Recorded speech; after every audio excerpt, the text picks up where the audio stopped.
अस्सलाम वालेकुम। प्रोग्राम बयानिया के साथ मैं हूं आलिया शब्बीर। नाजरीन, सेनेट इलेक्शन के लिए तमाम पॉलिटिकल पार्टीज ने अपने अपने उम्मीदवारों के नाम जाहिर कर दिए हैं। अब इस पर बहस की जा रही है कि किस मेरिट के तहत पाकिस्तान की मुख्तलिफ पार्टीज ने इनको टिकट दिया है, लेकिन इसके साथ साथ ही मेरिट तो एक तरफ नोट और वोट के लिए भी जोड़ तोड़ हो रहा है। जहां पर वोट और नोट की बात की जा रही है तो पहले 2018 के इलेक्शन में जो बोलियां लगी थी उसकी जो वीडियो आई, इस पर भी कमेटी तहकीकात कर रही है। कमेटी किस अंजाम तक पहुंचेगी, आज के प्रोग्राम में इस पर भी बात की जाएगी। आज एक पुरस्रार गिरफ्तारी हुई पीएमएलएन के एक रहनुमा की और उसके बाद रिहाई भी हो गई, लेकिन हुकूमत की जानिब से तरदीद की गई कि कोई गिरफ्तारी नहीं हुई, ये ज़बरदस्ती की गिरफ्तारी थी जो खुद अतात आरर साहब गाड़ी में बैठे और सिर्फ मीडिया कवरेज के लिए ये एक स्टंट के तौर पर किया गया। क्या ऐसा ही है? आज के प्रोग्राम में इस पर भी सवाल उठाएंगे। मेरे साथ स्टूडियो में मौजूद हैं डॉक्टर अफान, पीएमएलएन के रहनुमा है। डॉक्टर अफान, बहुत बहुत शुक्रिया स्टूडियो ज्वाइन करने के लिए। शौकत बसरा साहब हैं हमारे साथ, पाकिस्तान तहरीक इंसाफ के सीनियर रहनुमा है। बसरा साहब, आपका भी शुक्रिया। और प्रोग्राम में हमारे साथ हैं पाकिस्तान पीपल्स पार्टी के सीनियर रहनुमा फैसल करीम कुंडी साहब। फैसल करीम कुंडी साहब, बहुत बहुत शुक्रिया आपका भी प्रोग्राम में ज्वाइन करने के लिए। फैसल करीम कुंडी साहब, प्रोग्राम का आगाज़ मैं आपसे करना चाहूँगी। सबसे पहले तो ये बताइएगा कि जहाँ पर बोलियाँ लगाई जा रही हैं, नोटों का इस्तेमाल हो रहा है और पैसे तकसीम किए जा रहे हैं, तो क्या मुख्तलिफ पॉलिटिकल पार्टीज जब अपने उम्मीदवार लेकर आती हैं, ये वही लोग हैं जो बार बार सेनेट में आते हैं? कोई चेहरे नए नहीं होते, ये वही लोग हैं जो आते हैं, कारोबारी शख्सियात होती हैं। मेरिट का क्या क्राइटेरिया होता है जब एक सेनेटर को टिकट दिया जाता है, पार्टी की तरफ से नामजद किया जाता है? बिस्मिल्लाहिर्रहमानिर्रहीम। देखें, आपने सेनेट के हवाले से बात की, इसमें ऐसा तो नहीं है कि जो बार बार जो बात आप कर रहे हैं कि शख्सियात, हाँ, कुछ ऐसे पार्टी के जो हैं टेक्नोक्रेट का या कोई ऐसे लोग हैं जो कि पार्टी से बहुत पुराने हैं तो उनको पार्टी टिकट देती है, लेकिन कारोबारी शख्सियात मुझे तो नहीं नजर आता। मैं अपनी पार्टी की अगर बात करूंगा तो आप देखें, हमने जिस सूबे की आप बात कर रहे हैं कि जो मूवी की बात कर रहे हैं, अब केपी से जो पिछली दफा कामयाब हुए हैं वो बैरमन तंगी साहब हैं, जो कि इस वक्त मैं समझता हूँ कि 8 मरले के घर में पेशावर में रहते हैं, पार्टी के पुराने वर्कर हैं। उनके भाई भी बीबी के साथ जो है वो पिंडी के ब्लास्ट में शहीद हुए थे। और रुबीना खालिद साहबा का भी उस पार्टी से बहुत पुराना ताल्लुक है, पार्टी की वर्कर है, कोई ऐसी कारोबारी शख्सियत भी नहीं है। लेकिन कुंडी साहब, आपकी ही पार्टी पे मेजर इल्जाम है 2018 के सेनेट इलेक्शन में कि 34 वोट दरकार थे, 2 सेनेट आपने मुंतखब करने थे और वहां पर जो रकम बांटी गई 4-4 करोड़ में लोगों को खरीदा गया, ये इल्जाम आपके ऊपर आयद होता है। और आज भी अगर आप पंजाब में अपने कैंडिडेट लेकर आ रहे हैं, वहां पर आपके 6 से 7 MPs हैं और उसके साथ आप उम्मीदवार लेकर आते हैं, तो बाकी फिर आप वोट कहाँ से लेंगे? अच्छा, मेरी बात तसल्ली से 2 मिनट आप सुन लें, ठीक है? आपने सवाल कर लिए। हमें केपी में कोई 34 वोटों की जरूरत नहीं थी, पहली बात तो ये है। हमें केपी में हमारा एक सेंटर था जो कि मतलब है जो बैरमन तंगी जो कि कामयाब हुआ है, वो जनरल सीट पे इलेक्शन लड़ रहा था और रुबीना खालिद साहबा जो है वो लेडीज की सीट पे लड़ रही थी। हमारा जो है हमारे बिल्कुल 6 MPs थे, जैसा हम उसके बाद हमारा अपोजिशन के साथ अलायंस था।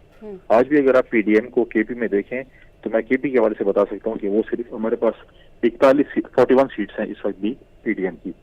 हमने अपोजिशन के साथ बाकी जमातों के साथ अलायंस किया हुआ था। बसरा साहब रहे हैं पार्लियामेंट में, इनको तजर्बा होगा क्योंकि हमारे उस पर भी वोटिंग होती है, क्योंकि सेकंड प्रायोरिटी भी होती है, थर्ड प्रायोरिटी भी होती है। उसके हवाले से भी हमारे जो है आपस में हम एक्सचेंज करते हैं प्रायोरिटीज। तो क्योंकि अपोजिशन की जमातों ने रुबीना खालिद साहबा को लेडीज से वोट दिया था, इसलिए हमारी जो है, क्योंकि बाकी खवातीन भी लड़ रही थी, सीटें थी उससे ज्यादा लड़ रही थी, जिससे वोट डिस्ट्रीब्यूट हुए और हमारी एक जो है वो खातून जो है वो सेंटर बनी, दूसरी जो है पीटीआई की बनी। अब बात यह है कि जी वोट का बेचना जो आपने बात की, देखें वो जो वीडियो रिलीज हुई अब सबके सामने है, किस वक्त रिलीज हुई, सुप्रीम कोर्ट में रिलीज हुई। दूसरी बात यह है कि जब वो वीडियो रिलीज हुई, इनके अपने एक वजीर लॉ मिनिस्टर थे जो कि माजी में शेरपौर साहब के साथ थे, इन्होंने लॉ मिनिस्टर को तो कुर्बानी का बकरा बना दिया। लेकिन 3 साल पहले जब इमरान खान साहब ने कहा कि मैं ये वीडियो देखी, उसमें MPs वोट गिन रहे हैं, उसी वक्त इनके ही एक MPA, अपोजिशन के नहीं, इनके ही MPA उबैदुल्ला मयार साहब ने एक स्टेटमेंट दी कि परवेज खटक साहब ने हमें स्पीकर सूबाई असेंबली असद कैसर घर बुलाया और हमने कहा कि ये हम आपको पैसे दे रहे हैं और हमसे जो है जो हमारे उस वक्त के जो उनके सेनेटर थे वो इलेक्शन लड़ रहे थे, उनसे पैसे लेके दिए और हमें कहा था कि आपको नेक्स्ट टिकट भी देंगे क्योंकि इलेक्शन करीब था और ये चीजें थी। अब आप सुल्तान साहब को तो कुर्बानी का बकरा बना दिया, लेकिन ये पीटीआई की रिवायत रही है, हम पे जब इल्जाम लगते हैं तो हमें तो कहते हैं इस्तीफा दें और क्लियर हो जाए। अब चाहिए तो ये है कि असद कैसर साहब और परवेज खटक साहब अपने सीटों से इस्तीफा दें, एक इंक्वायरी कमेटी बने, और ये कमेटी भी नहीं, आपने अपने 3 बंदों की कमेटी बना दी पार्टी के, इनमें जरूरत ही नहीं है कि वो परवेज खटक या असद कैसर के खिलाफ बात कर सके। ये बना एक पार्लिमानी कमीशन, और पार्लिमानी कमीशन में हर पार्टी को होना जरूरी है। अगर मेरे पार्टी के गलत लोग हैं उनको भी जाना चाहिए, नून के हैं, जेयूआई के हैं, पीटीआई के, सबको जाना चाहिए। लेकिन ये कमीशन जो है ये परवेज खटक और असद कैसर को क्लीन चिट देने के लिए है कि वो क्लीन चिट हो जाए। और दूसरी बात यह कि आप ओपन वोटिंग, अब जब 14 इसके ऊपर मैं कुंडी से बात करती हूँ, लेकिन बसरा साहब का मैं पॉइंट ऑफ व्यू शामिल कर लूँ। बसरा साहब, सबसे पहले तो मुझे ये बताइए कि किस मेरिट की बुनियाद पर फैसल वाडा साहब को टिकट दिया गया है और बाकी जो लोगों को दिया गया है क्या मेरिट था और इन लोगों को आपने सेनेट के लिए इंतखाब किया है? और दूसरी बात यह है कि क्या आप लोग खुद कह रहे हैं कि पैसों का इस्तेमाल हो रहा है और बोलियां लग रही हैं, करोड़ों की लग रही हैं, अब तो 70-80 करोड़ की बात हो रही है, तो अगर ये बोलियां लग रही हैं तो ये नाम सामने लेकर आए, कौन लगा रहा है, ये सारी तफसीलात बताएं आवाम को। पहली बात तो जो टिकट प्लॉट किए गए हैं डेफिनेटली वो तमाम उनका बड़ा कंट्रीब्यूशन है तहरीक इंसान साहब ने, उनकी बड़ी जद्दोजहद। आपने फैसल वाडा साहब का नाम दिया, फैसल वाडा साहब ने कराची जैसे शहर के अंदर जहाँ पे आपको पता है बहुत होल्ड है पीपल्स का, खासतौर पर एमपीएम का, और पीपल्स पार्टी भी वहाँ पे हुक्मरान जमात है, वहाँ से एमएनए बन के आया और उन्होंने बड़ी देर वहाँ पे काम किया है। इस तरह बाकी लोग भी जो है उनकी भी बड़ी कंट्रीब्यूशन है और तहरीक इंसाफ की 22 साल की जद्दोजहद। कुछ जो टेक्नोक्रेट्स हैं वो जाहिर है हर हुकूमत की मजबूरी होती है कि ऐसे टेक्निकल लोग होते हैं जिनको एक्सपर्टीज होती है और उन हमने दिए। जहां तक आपकी बात रही पैसों के लेन देन की, देखिए गुजारिश ये है, ये कौन, पहली बात तो ये डिटरमिन कर लें कि ये बात हकीकत है, हम सबको मान रहे हैं कि ये पैसे चलते हैं, करप्शन होती है, टिकट बिकती हैं, लोगों की बोलियां लगती हैं, इतनी बड़ी वीडियो सामने आ गई। अब ये कहना कि जी वो ले रहे हैं हम नहीं ले रहे, मेरा ख्याल ये कहता है उसका बेहतरीन हाल ये था कि जो शहीद बीबी साहबा ने, कुंडी साहब और मैंने एक पार्टी में काम किया है और नून लीग ने एक सीओडी साइन किया, उसका आर्टिकल 23 था जिसमें सीक्रेट बैलेट को खत्म करने का कहा गया था। अच्छा, फिर आप अभी जो इलेक्शन हुआ उसके अंदर कोई बात जो खड़े होते हैं वो मकसद ये है कि लोग जो है वो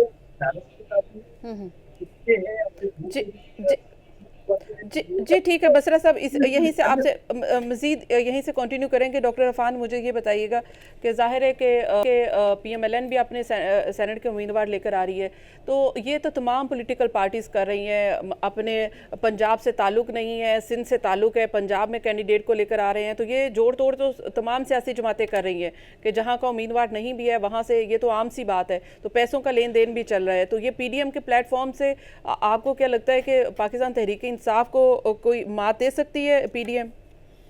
देखिए, पहली बात तो ये है कि ये बात दुरुस्त नहीं है कि कोई और किसी और सूबे से आके सूबे पे लड़ रहा है इस इलेक्शन के लिए जो भी अभी होने के लिए जा रहा है। जुबैर साहब तो सरे फहरिस्त है ना?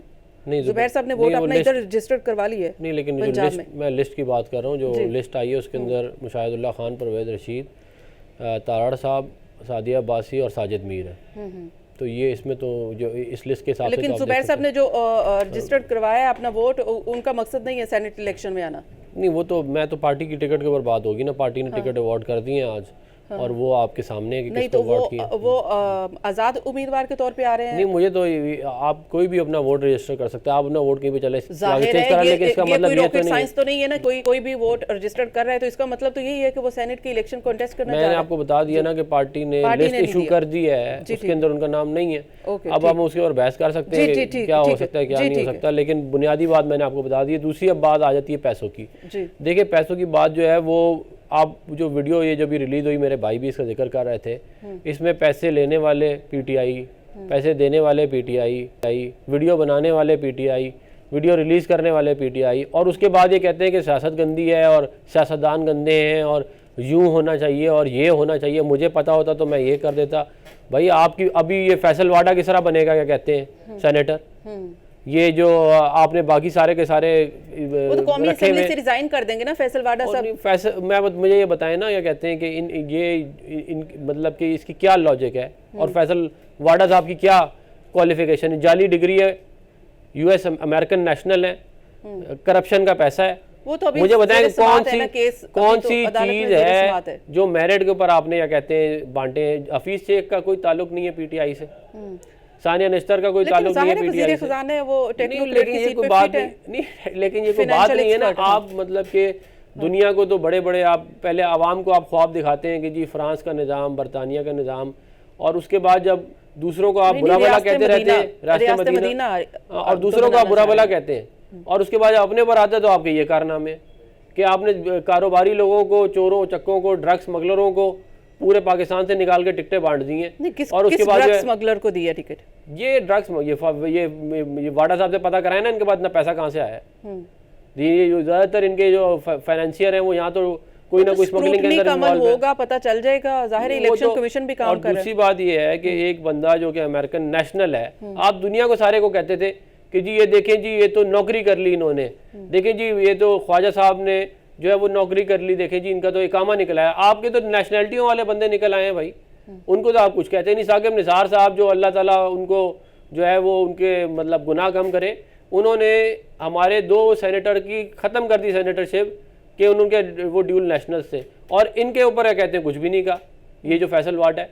तो ये हमारे मुल्क में 2 कवानीन हैं, और ये 2 कवानीन की वजह से ये मुल्क के हालात इतने ख़राब हुए हैं कि आप पैसा चलाओ, ताल्लुकात चलाओ, बूट पॉलिश करो, और आप जो मर्जी करते फिरो। अच्छा राइट बसरा साहब, ये जिस तरह से अफान ने ये बात उठाई है, ये नुक्ता उठाया है कि आप लोगों ने जो मेरिट पर फैसल वाडा का क्या मेयार है कि उनको आपने टिकट दिया है कौमी, वैसे ये सवाल है कौमी असेंबली में वो है, ज़ाहिर है अवाम की नुमाइंदगी कर रहे हैं, तो सेनेट में ले जाने की क्या ज़रूरत है? क्योंकि उनका एक केस नाहली का अदालत में है, तो ये सवाल पैदा होता है कि कहीं वहाँ से निकाल कर इधर एडजस्ट करना तो नहीं है?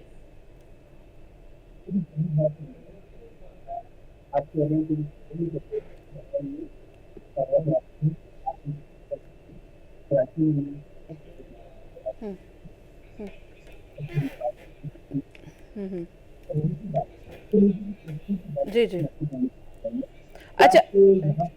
अच्छा कुंडी साहब, बसरा साहब ऑडियो ठीक नहीं है, ज़रा वो चेक कर लीजिएगा। कुंडी साहब मैं आपकी जानिब अगर आऊँ तो ये बताइएगा कि आपने ओपन बैलेट की बात की है, अब पाकिस्तान तहरीक इंसाफ चाहती है कि अब ये ओपन बैलेट के ज़रिए करवाया जाए इलेक्शन सेनेट का, तो इसके लिए पाकिस्तान पीपल्स पार्टी क्यों इनकारी है? क्या वजह है कि इसके ऊपर आप लोग नहीं चाहते कि ये फेयर एंड फ्री इलेक्शन हो, इसमें पैसे का इस्तेमाल ना हो? देखिए, पाकिस्तान पीपल्स पार्टी कभी भी ये नहीं चाहती कि फ्री एंड फेयर इलेक्शन ना हो। जमहूरियत के लिए अगर इस मुल्क में किसी जमात की जदोजहद है वो पाकिस्तान पीपल्स पार्टी की है। और देखें, ये अल्लाह ताला की शान है कि अब वो पीटीआई चाहती है कि जी वो फ्री एंड फेयर इलेक्शन हो।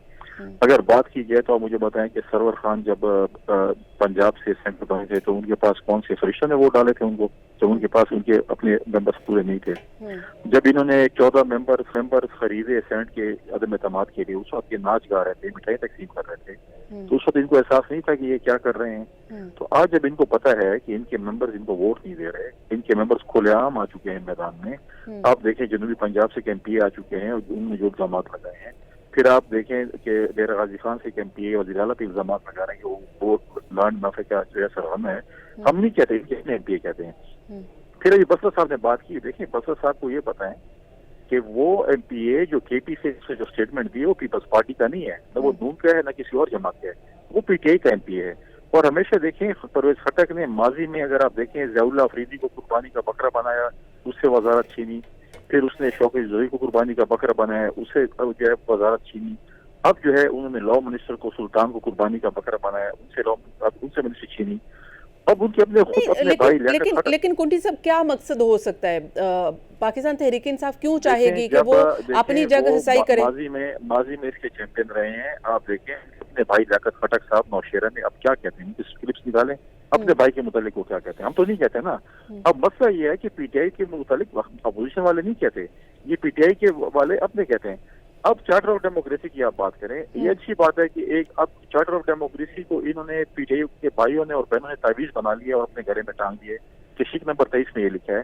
अच्छी बात है, हम समझते हैं कि हमारी मतलब है कि इसमें फतह हुई है कि इस चार्टर ऑफ डेमोक्रेसी को ये एक मकरू वो कहते थे, चार्टर कहते थे, आज इनको ये बहुत पसंद आ गया। डेमोक्रेसी बहुत अच्छी चीज है और चार्टर ऑफ डेमोक्रेसी में पीपल्स पार्टी और उन्होंने ये मुहैया किया है।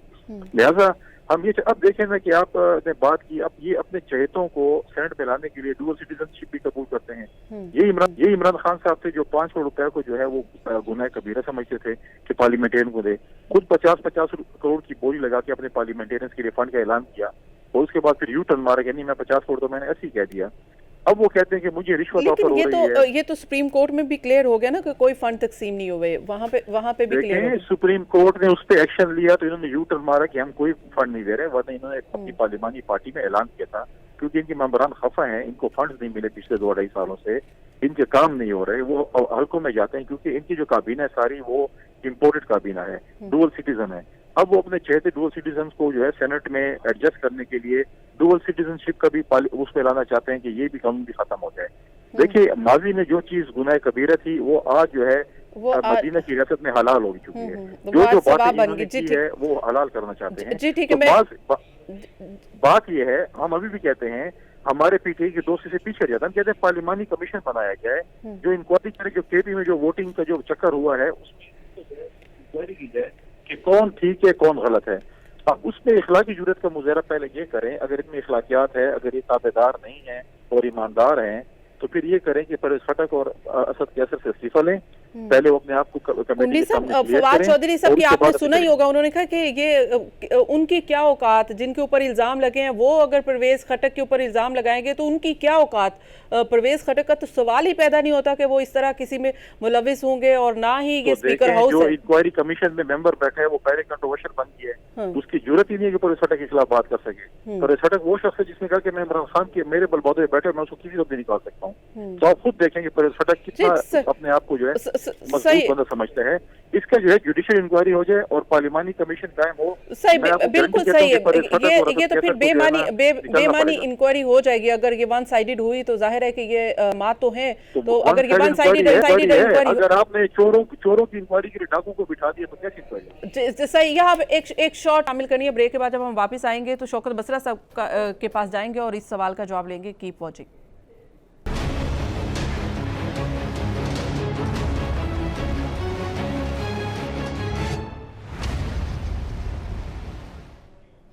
वेलकम बैक नाजरीन, हम बात करें सेनेट इलेक्शन के हवाले से और ख़ासकर वो वीडियो जिसके हवाले से ये कहा जा रहा है कि पैसों का बड़ा लेन देन हुआ और ये अपोजिशन ने इस्तेमाल किया। हुकूमत ये कहती है कि ये वोट ख़रीदे गए और उस वक्त ये पैसों का इस्तेमाल किया गया। ज़ाहिर है ये इल्ज़ाम बराह रास्त तो नहीं, लेकिन पीपल्स पार्टी के ऊपर इसलिए लगाया जाता है क्योंकि उन्होंने अपने 2 सेनेटर कम वोट होने के बावजूद मुंतखब करवाए थे। तो बसरा साहब, अगर आपने जो इंक्वायरी कमेटी बनाई है उस इंक्वायरी कमेटी के जो एक मेंबर हैं वो बरी जुम्मा करार दे रहे हैं, इसमें परवेज खटक साहब को भी, असद कैसर साहब को भी क्लीन चिट दे दिया। वो कह रहे हैं उनको पकड़ना है, वो कल्प्रिट हैं जिन्होंने जो बेनिफिशरी हैं। तो ये बेनिफिशरी फिर किन को, आप पीपल्स पार्टी को कह रहे हैं, उन लोगों को आपने पकड़ना है जिन्होंने ये वोट खरीदे। पहली बात तो ये है कि वीडियो मौजूद है, उसमें पैसे देने वाला पीपल्स पार्टी का एमपी भी मौजूद है, पैसे भी मौजूद है और तहरीक इंसाफ के जो लोग पैसे ले रहे हैं वो भी मौजूद है। अच्छा, अब अगर पीपल्स, बात तो बड़ी क्लियर है कि पीपल्स पार्टी के ही 2 सेनेटर बने थे जिनके पास वोट तक नहीं थे, तो जाहिर बेनिफिशियरी तो पीपल्स पार्टी है। अगर इनके पास सबूत मौजूद है परवेज खटक साहब के मुतल्लिक या असद कैसर साहब के मुतल्लिक, तो मैं गुजारिश करूंगा पुडी साहब से भी, तमाम पार्टियों से, तो फिर और वो मीडिया पर गए नंबर 1 और उनको अदालत में ले गए तो दूध का दूध पानी का पानी हो जाएगा। गुजारिश सिर्फ ये है, मेरे ख्याल में हमें अपनी पार्टियों के अंदर जो गंद है उसको साफ करना चाहिए। ये इससे सियासत भी बदनाम हो रही है, सियासतदान भी बदनाम हो रहे हैं। वो कहते हैं एक मछली पूरे तालाब को गंदा कर देती है। अब यकीन माने, मैं इस वक्त अपनी कॉन्स्टिट्यूंसी में मौजूद हूँ, जिस दिन की ये वीडियो खास तौर पे आई है, इस अंदाज में थू हो रही है हम लोगों पे कि जो कौम की नुमाइंदगी करते हैं, जो लोगों की नुमाइंदगी करते हैं और वो वहां पर पैसों का लेन देन कर रहे हैं। और दूसरी बात फिर मैं कह रहा हूँ, हमें अभी भी जिद गर्मी से बाज आना चाहिए। इसका एक ही हल है, जब हमें ये यकीन तो हो गया अगर वन साइडेड बसरा साहब वन साइडेड इंक्वायरी करेंगे तो फिर सवाल उठाए जाएंगे शफाफियत पर। तो आप तो जी आलिया, मैंने तो बात ही खत्म कर दी है। मैंने कहा है कि अगर इनके पास सबूत मौजूद हैं तो आप जुडिशियल कमीशन बना लेना, पार्लिमानी कमेटी बना लें, जुडिशियल कमीशन बना लें। मेरी बात तो सुन ले पूरी, मैं अभी बात ही खत्म कर देता हूँ। अगर इनके पास सबूत मौजूद है असद कैसर साहब के, परवेज खटक साहब के, मैं समझता हूँ दोनों बड़ी इंपॉर्टेंट पोजीशन पे बैठे हैं। जिस तरह ये वीडियो पब्लिक हुई है, मीडिया को गई है, वो दे दे। वो वजीर दिफा नहीं रहेंगे, वो स्पीकर नेशनल असेंबली नहीं रहेंगे। बसरा साहब, ये इनिशिएटिव पाकिस्तान पीपल्स पार्टी का नहीं है कि ये वीडियो लीक हुई है, ये पाकिस्तान तहरीक इंसाफ की जानिब से ये वीडियो लीक हुई है। और इंक्वायरी कमेटी भी पाकिस्तान तहरीक इंसाफ की हुकूमत ने बिठाई है, और हुकूमत में भी पाकिस्तान तहरीक इंसाफ है। इनिशिएटिव आप लोगों ने लेना है। आलिया, मुझे एक बात समझ नहीं आ रही। जब आप कन्विंस्ड हैं, आप लोगों ने देख लिया कि पैसों का लेन देन होता है, आप भी इस बात का यकीन है कि लोग बिकते हैं और सारी पार्टियां मान रही हैं बिकते हैं, उसका हल क्या है? छोड़ दें हम इस बातों को। हम उसका हल क्या था? हल ये था कि हम सीक्रेट बैलेट को खत्म करते। और ये आईनी तरमीम है क्या कि जिसकी जितनी सीटें हैं, उसमें भी आपने कंडीशंस कर दी ना। चलें, अगर सीक्रेट बैलेट के ऊपर भी आ जाएं तो चेयरमैन सेनेट का तो आपने फिर खुफिया रायशुमारी से रख लिया, और आप सेनेटर के कैंडिडेट को आप कह रहे हैं कि वो ओपन बैलेट से होना चाहिए। फिर आप चेयरमैन सेनेट को भी आप ओपन बैलेट से करें। सुने बिल्कुल नहीं है। टोटली हमने ये कहा है कि टोटल ओपन बैलेट के जरिए, शो ऑफ हैंड के जरिए चेयरमैन, वाइस चेयरमैन और जितने सेनेटर्स हैं, उसकी रीजन ये है कि पाकिस्तान में जहां पे आप अंदाजा कर लें कि जो प्राइम मिनिस्टर है, जो बहुत जिस बड़े बड़े ओहदे पे बैठा है, अदालतों ने वर्डिक्ट दे दिए हैं, उनको डिक्लेयर कर दिया है कि इन्होंने पैसे लूटे हैं, इन्होंने बदबयानसियां की हैं, इन्होंने कमीशन खाए हैं, यहाँ पे मनी लॉन्ड्रिंग भी आ गई है। तो मेरा आज भी एक रिक्वेस्ट है सब पार्टियों से कि हमने अपने निजाम को, तमाम इदारे देखे ना, फौज का इदारा है, वो अपने अंदर, उनके अंदर डिसिप्लिन है। जो लोग वहाँ पकड़े जाते हैं वो अपने जाम को पहुंचते हैं। पिछले दिनों आपने देखा, एक को उन्होंने सजाए मौत दी और एक को उम्र कैद दी। हम अपने इदारे को बेहतर क्यों नहीं कर सकते हैं सियासतदान? हमें अपने इदारे को, सब लोगों को बैठकर, ये आज जो थू हो रही है, और आप मीडिया वाले भी हमें गालियां दे रहे हैं, हमें करप्ट कर रहे हैं, बददहनत, मैं नहीं कहता सब लोग करप्ट हैं। बसरा साहब, यही बात है ना, तो फिर ये काम पार्लिमान में करने वाले हैं। पार्लिमान की बजाय आप ऑर्डिनेंस जारी कर लेते हैं, फिर आप कहते हैं कि ये काम सियासतदानों के करने वाले हैं। आलिया, हमने क्या किया? हमने सबसे पहले कमेटी में टेबल किया, पार्लियामेंट में लेकर, अच्छा, और पहले सदारती रेफरेंस गया। चलें बसरा साहब, इसके ऊपर मैं बात करती हूँ। डॉक्टर इरफान, ये आप बताइएगा, ये जो कमेटी बनाई गई है तो इसके ऊपर इख्तिलाफ है कि ये कमेटी जुडिशियल कमीशन बनना चाहिए, पार्लिमानी कमेटी बनना चाहिए, या फिर ये जो इंक्वायरी हो रही है मुतमईन है PMLN? ये जो इंक्वायरी इन्होंने अपने जो वीडियो के बाद बनाई, जी देखें, ये तो इनकी अपनी बनाई हुई इंक्वायरी थी। इनकी पहले कभी कोई इंक्वायरी कंक्लूड हुई है जिसके अंदर कोई मतलब कि कोई बात निकली हो? ये सिर्फ एक आवाम को बेवकूफ़ बनाने के लिए एक आय वॉश है। और इनके पास एक नहीं, बहुत बड़े बड़े करप्शन के जो है ना, वो अपना देव बैठे हुए हैं। आप मिसाल के तौर पे ले लें, चीनी का, गंदम का, अपना पिज़्ज़ा चोर, मतलब आप मुझे नाम बताएं कि कौन सी चीज़ है जिसके अंदर इन्होंने चोरी डाके ना मारे हो, और ये उसके बाद आके टीवी पे बैठ के कहते हैं जी करप्शन बड़ी बुरी चीज़ है। और इन सब का यही हाल है। तो ये जो है, ये सिर्फ बातें कर लेने से तो ना मुल्क में करप्शन ख़त्म होगी, और ना ही क्या कहते हैं ये मामला इस तरह आगे चलेंगे। और जहाँ तक बात है कि दूसरे इदारों की मिसालें देने का, देखें, इस मुल्क की बड़ी ख़राब तारीख रही है। आप मिसाल देने से पहले थोड़ी सी तारीख को भी देख लें। ये ना हो कि आप जिस रास्ते पे कौम को डाल रहे हैं उधर और मसाइल पैदा होना शुरू हो जाए। तो ये मेरा नहीं ख्याल कि इस तरह के कि के बारे में क्या कहते हैं कि एक किसी को वो कर देना चाहिए। तो जहाँ तक बात रहेगी इनकी, एक डिसिप्लिन, जाहिर है कि इदारा अगर डिसिप्लिन में है तो अगर उसको फॉलो कर लेना चाहिए, अगर सियासतदान भी कर। परवेज मुशर्रफ से ज़्यादा करप्शन इस मुल्क में पिछले 20 साल में किसी ने नहीं की। किधर है वो? और मैं 4-5 के नाम ले लेता हूँ। तो ये बातें कर लेने में से तो नहीं क्या कहते हैं मुल्क में करप्शन ख़त्म होगी ना। बातें करने से अगर करप्शन ख़त्म हो जाती है और दूसरों को भाषण देने से करप्शन ख़त्म हो जाती है तो ज़रूर आप दें, लेकिन अपने जो हैं वो सारे के सारे माफ़ हैं, और जो निकलता है अगले से पिछले का रिकॉर्ड तोड़ देता है। जो अगला आता है वो पिछले का रिकॉर्ड तोड़ रहा होता है। तो इस तरह तो मामला चल रहे हैं, और आप कह रहे हैं ये बड़े अच्छे, इन्हीं को फॉलो करो, तो फिर तो अल्लाह ही हाफिज़ है क्या कहते हैं इस मुल्क का। अच्छा, तो ठीक है, शो ऑफ हैंड से कोई खतरा तो नहीं है PMLN को? क्या PMLN की अपनी कैलकुलेशन है? देखें, हम बड़ी सीधी सी बात यह है कि आइन जो है मुल्क का, वो जो कहता है उसके हिसाब से वोटिंग होनी चाहिए। जब इनको सूट करता था सेनेट के इलेक्शंस के अंदर पिछली दफ़ा अपना चेयरमैन लगाने के लिए, जब इनके पास नंबर पूरे नहीं थे तो इन्होंने कहा कि जी वो शो ऑफ हैंड के बगैर होगा और वो सीक्रेट बैलेट होगा। और अब जब ये कहते हैं इनको सूट नहीं करता, अब जब इनको सूट नहीं करता तो अब ये कह रहे हैं कि सीक्रेट बैलेट है। मैं एक बात जरूर ऐड करना चाहूँगा, देखें ये जो बार बार ये जो बात की जाती है ना सीक्रेट बैलेट वाली, इसके अंदर एक बात समझने वाली है। ये जो वोटिंग है ये एनोनिमस होती है, इसके अंदर आप ये नहीं कर सकते कि आप जो है वो जो बंदा वोट दे रहा है उसका पता चले, क्योंकि फिर इसका एक इम्प्लीकेशन है। कल को आप कहेंगे जो कोई भी किसी को वोट दे रहा है उसका पता चले, तो वो फिर लोगों की जो वोटिंग पैटर्न्स हैं वो उससे चेंज हो जाएंगे। ये जो भी नुमाइंदों को जो भी काम के लिए है ना, ठीक है, पब्लिक की बात नहीं हो रही, ठीक है, लेकिन आप जो भी कानून बना रहे हैं थोड़ा सोच लें। ये इमरान खान साहब जिस दिन एक तरफ फायदा होता है कहते हैं सीक्रेट बैलेट अच्छा है, अगले दिन किसी और जगह फायदा होता है कहते हैं जी शो ऑफ हैंड अच्छा है। जमहूरियत जब साइन किया था उसमें जब 23 शीक रखी थी तो उस वक्त ये सोचा ही होगा, जाहिर है।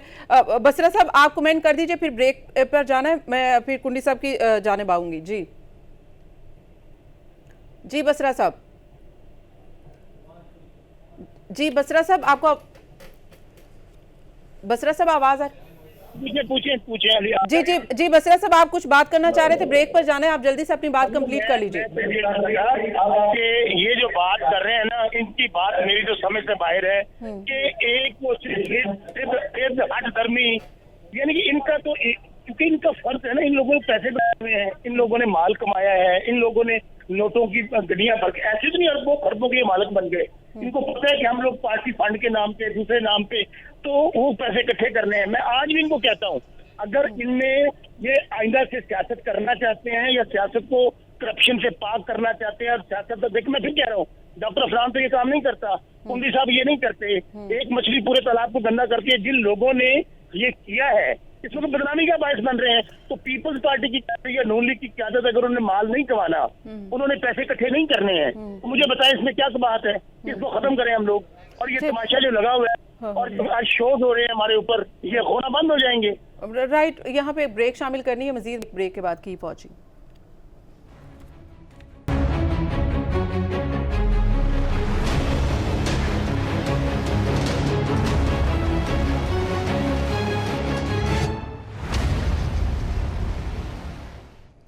वेलकम बैक नाज़रीन। हम बात कर रहे थे कि सेनेट इलेक्शन में जो पैसे का इस्तेमाल हो रहा है और ये इस पैसे के इस्तेमाल को किस तरह से रोका जा सकता है। ज़ाहिर है शो ऑफ हैंड एक बेहतरीन ऑप्शन है, इस पर तमाम पॉलिटिकल पार्टी मुत्तफिक नहीं हो रही और ये समझा जा रहा है कि इसकी इस वक्त बेनिफिशरी क्योंकि हुकूमत है, तो शायद ये वजह है। कुंडी साहब, अगर शो ऑफ हैंड से इलेक्शन होते हैं, अब तो ऑर्डिनेंस भी आ चुका है, तो आप लोग तो कंफर्टेबल हैं इसमें, कोई आपको तो कोई प्रॉब्लम नहीं है?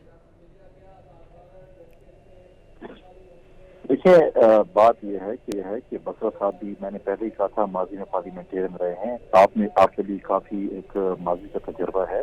जब पाकिस्तान की पार्टी हुकूमत थी, हम जब कॉन्स्टिट्यूशनल अमेंडमेंट करने वाले थे उस वक्त हमारे पास सिंपल मेजोरिटी भी नहीं थी। हमने एक कमेटी बनाई जिसमें तमाम पॉलिटिकल पार्टीज को हमने नुमाइंदगी दी, उनके जो पार्लियामेंट में जो मौजूद उनके जो रेशो के हिसाब से जो उनकी वहाँ पे जो नुमाइंदगी थी जी। उसके बाद उनकी आप देखें कि वो तो खैर एक बहुत लंबी वो 18 अमेंडमेंट थी, तो उसमें बहुत मीटिंग्स हुई, कितनी मीटिंग्स हुई, उसके बाद जो है सब बातें सुनी गई और उसके बाद जो है वो यूनिवर्सली इसको पास किया गया। अब देखें, जब पीटीआई के जो था, पीटीआई ने कुछ महीने पहले, 1 साल पहले उन्होंने प्रेस कॉन्फ्रेंस की कि हम ये काम करने वाले हैं, फिर खामोशी, फिर अभी अचानक इनको ख्याल आया कि देखें अब तो हमसे मेंबर नाराज हैं, अब ये काम करें। अब मतलब है कि बगैर आप बताएं, बसरा साहब मुझे बताएं, आप मुझे बताएं कहाँ पर एक कमेटी बनी, कहाँ इन्होंने अपोजिशन से रब्ता किया, टीवी से बात करने से या पार्लियामेंट में आके से बात नहीं होती। इनको चाहिए ना 3-4 महीने पहले एक कमेटी बनाते, अपोजिशन से रब्ते करते, हम शायद इनको एक दूसरा कोई अच्छा मशवरा भी दे देते, कुछ ऐसी चीजें हो जाती। लेकिन अब ये कहते हैं कि सेनेट का जो इलेक्शन है सेनेटर का, वो हो शो ऑफ हैंड के जरिए, लेकिन जब हम चेयरमैन सेनेट के इलेक्शन में धांधली करेंगे और हाउस रेटिंग करेंगे तो वो जो है वो सीक्रेट बैलेट के जरिए हो, डिप्टी चेयरमैन का सीक्रेट बैलेट के जरिए हो, स्पीकर और डिप्टी स्पीकर के जो है सीक्रेट बैलेट के जरिए हो। मतलब ये चीजें जो इनको सूट करती हैं तो वो तो नहीं हो सकता। अब मतलब ये है कि मतलब है कि कहते जो चीजें हमें सूट करती है तो जो है वो करें और बाकी ना करें। अच्छा सही, कुंडी साहब, जो तमाम कैंडिडेट आ रहे हैं ये पीडीएम के प्लेटफॉर्म से आ रहे हैं, जितने भी सेनेट के कैंडिडेट हैं, ऐसे ही तो, या कुछ जगहों पर है कि पंजाब में अलग है, सिंध में आपकी स्ट्रेटजी अलग है, ऐसा ही है? देखें, पीडीएम की मशावरत से हम कैंडिडेट हम आपस में अलायंस करेंगे, लेकिन कैंडिडेट्स हर पार्टी के अपने अपने आ रहे हैं। हम अपनी पार्टी को टिकट दे रहे हैं कैंडिडेट्स को, बाकी अपनी पार्टी के कैंडिडेट को टिकट दे रहे हैं। अच्छा। और उसके बाद हमारी ये होगी कि हम आपस में वोट, जैसे पंजाब में, केपी में, सिंध में है, इस तरह हम वोट आपस में एक पैनल बना के, क्योंकि इसमें पॉइंट्स होते हैं, पैनल्स होते हैं, फर्स्ट प्रायोरिटी होती है, सेकंड प्रायोरिटी होती है, लेडीज के होते हैं, फिर टेक्नोक्रेट के होते हैं, फिर अकलियत के होते हैं। तो ये चीजें हम बैठ के इसका फार्मूला जो होता है उसके मुताबिक करेंगे। अच्छा, सही है मौलाना जी ठीक। अच्छा, मुझे कुंडी साहब ये बताइएगा कि जी एक मिनट, जब बसरत साहब ने बात की है कि ये इल्जाम, देखें बसरत साहब, आपके पार्टी के एमपी ने आपको इल्जाम लगाया है कि हमें परवेज खटक ने पैसे दिए हैं स्पीकर साहब के घर, हमने नहीं कहा है। अच्छा, ये बात हो गई थी। कुंडी साहब मुझे ये बताइएगा, एक तो यूसुफ रजा गिलानी साहब का कंफर्म कर दीजिएगा कि सेनेट का टिकट क्या वो इस्लामाबाद से है, और दूसरा ये है कि मौलाना फजलुर रहमान साहब के बारे में आ रहा था कि वो भी सेनेट में आ रहे हैं, तो इस हवाले से पीटीएम का क्या डिसीजन हुआ है अभी तक? देखिए, मैं यूसुफ रजा गिलानी साहब का भी कंफर्म कर सकता हूँ कि यूसुफ रजा गिलानी साहब जो हैं वो इस्लामाबाद से सेनेट का इलेक्शन लड़ रहे हैं। पीडीएम की तमाम जमातों ने उनको जो है सपोर्ट करता है कि उनको और मौलाना साहब के हवाले से बातचीत हुई है पीडीएम की जमातों की कि मौलाना साहब भी? मौलाना साहब के हवाले से मैं आपको कंफर्म, मौलाना साहब ने, क्योंकि जमीयत उलमा इस्लाम ने अपने कैंडिडेट्स की लिस्ट जो है वो शाये कर दी है, उसमें मौलाना फजल रहमान कैंडिडेट नहीं है जेयूआई की तरफ से, तो अगर वो कैंडिडेट नहीं है तो पीडीएम उसमें डिस्कशन ही नहीं कर सकती कि वो क्या डिस्कशन करेंगे।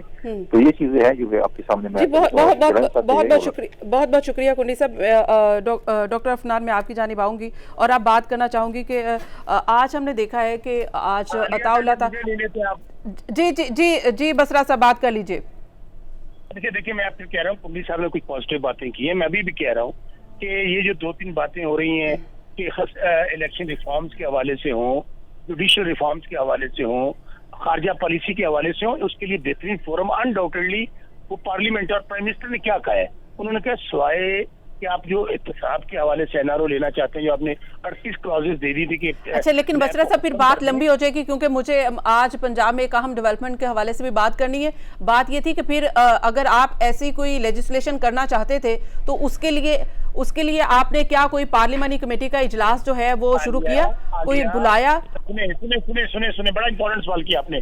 हमारे सेनेट जो चेयरमैन स्पीकर है नेशनल असेंबली के, उनकी क़यादत में कमेटी कायम की, सब पार्लियामेंट लीडर से राब्ता किया, उन्होंने कहा नहीं जी, जब तक आप हमने जो आपके साथ नैब के हवाले से बात की थी वो 38 क्लॉजेस खत्म करेंगे, हमें एनआरओ देंगे, तो हम कोई आपके साथ लेजिस्लेशन नहीं, इसके लिए तो कोई पार्लियामानी कमेटी नहीं बुलाई गई ना ऑपोजिशन लीडर को कोई एक खात ही लिखा गया हो, कुछ भी नहीं हुआ। बसरा साहब, इसके ऊपर बात अब फिर आगे आ जाएगी। अच्छा चले इसके ऊपर आ जाएं।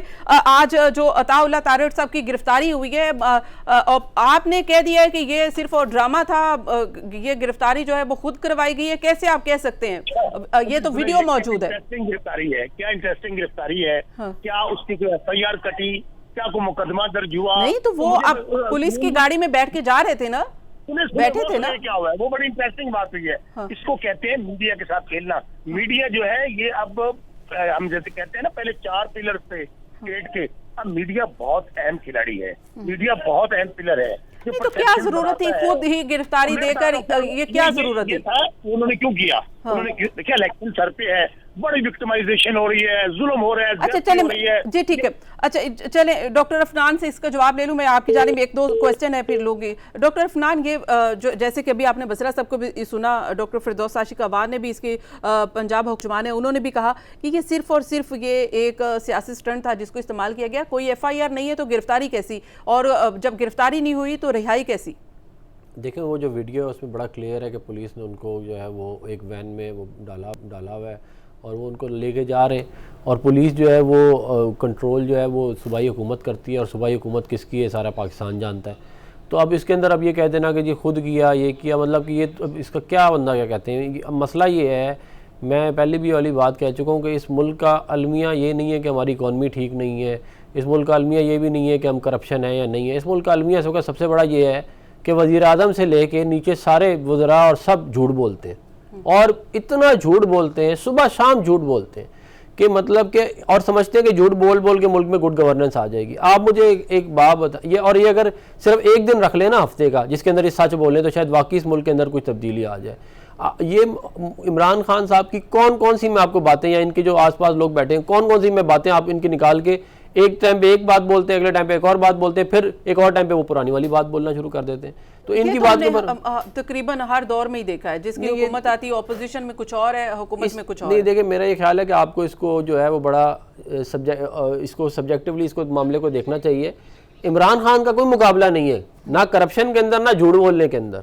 बेताज बादशाह है इमरान खान, और यू टर्न लेने का बादशाह, एक भी इल्जाम नहीं है। तो आप कैसे कह सकते हैं कौन सा इल्जाम है? उनकी जात के अलावा गंदम चोरी जो है वो चीनी चोरी, फार्मास्यूटिकल चोरी, पिज्जा चोरी, ट्रांसपेरेंसी इंटरनेशनल कह रहा है कि मुल्क में करप्शन बढ़ गई है, पीपल पार्टी के दौर से भी ज्यादा बढ़ गई है, हमारे दौर से तो वैसे ही बढ़ गई है। और उसके बाद आप कहें जी ईमानदार है इमरान खान। भाई आप मुझे बताएं, इतना ईमानदार इमरान खान है तो इसकी बहनों के पास इतने पैसे कहां से आए? और इमरान खान साहब के पास अपने पास इतने सारे पैसे कहां से आए अगर इतने ईमानदार हैं? तो आपकी हुकूमत रही थी ना, तो आप उस वक्त इंक्वायरी कर लेते। देखिए, हमने एक इदारा बनाने की कोशिश की थी जो सबकी अकाउंटेबिलिटी करे। उसका अंजाम जो इस मुल्क के साथ हुआ है वो आपके सामने ही है। क्या लोगों की वीडियोस बना लेते हैं, उसके बाद उनकी वीडियोस उनको दिखा के ब्लैकमेल करके अपनी मर्जी चलाते रहते हैं। वो जज की आपने देख लिया, उसके साथ यही हुआ, चेयरमैन नैब के साथ भी यही हो रहा है, और यही आगे भी लगता है, कहते हैं चलता रहेगा। और उसके बाद कहते हैं कि वीडियो लीक करने में तो माहिर आप भी है ना, पीएमएलएन भी है। हम तो वीडियो वो लीक करते हैं। जस्टिस अजमत सईद साहब के बारे में यही कहा जा रहा है कि उनकी भी कोई कुछ। मैं ये कह रहा हूँ कि वीडियो लीक जो है, हमने तो यह लीक किया है ना कि जो एक्चुअल वीडियो है। हम ये तो नहीं कह रहे ना, क्या कहते हैं कि किसी की गैर मौज़िब वीडियो बना लें और उसको फिर ब्लैकमेल करें। ये मुझे बताएं, दुनिया में कौन सा मुल्क होगा जो इस तरह चलता हो जिस तरह हमारा मुल्क चल रहा है? हर बंदे की आप वीडियो बनाते जाएं और उसके बाद उसको ब्लैकमेल करते जाएं, और आप बाद में कहेंगे देखें जी मुल्क बड़ा खराब है, निजाम बड़ा खराब है, सियासतदान बड़े बुरे हैं। खुद जो बना रहे हैं उनकी अपनी क्या कहते हैं। डॉक्टर फनानुल्लाह, प्रोग्राम का बहुत बहुत शुक्रिया, प्रोग्राम में आपकी पीएमएलएन की नुमाइंदगी करने के लिए। शौकत बसरा साहब आपका भी शुक्रिया, फैसल करीम कुली साहब आपका भी शुक्रिया।